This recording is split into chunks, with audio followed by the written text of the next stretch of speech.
আসসালামু আলাইকুম। এটা একটা মিৎসুবিশি L200 2021 মডেল গাড়ি। এই গাড়িটা আমাদের ওয়ার্কশপে আসছে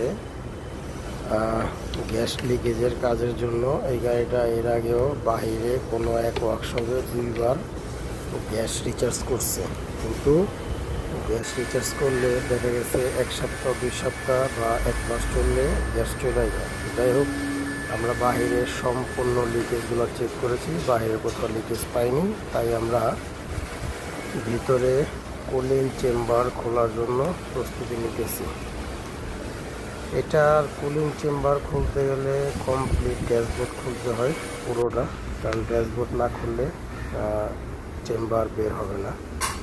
তো আমরা একে একে করে মিটার বোর্ড সেট এবং গিয়ারের যে ফাংশনগুলো আছে এগুলো খুলছি এই পাশে।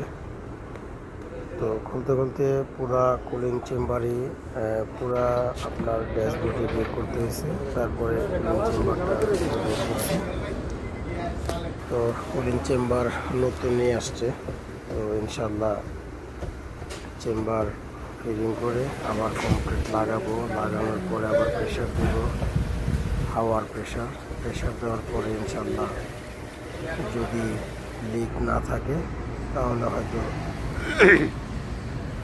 গ্যাস রিচার্জ করব। তো আশা করি আর সমস্যা হবে না, কারণ যেহেতু আমরা কুলিং চেম্বার খোলার পরে লিক পাইছি। তো যাক, আলহামদুলিল্লাহ আমাদের গাড়ি ইনশাল্লাহ কমপ্লিট।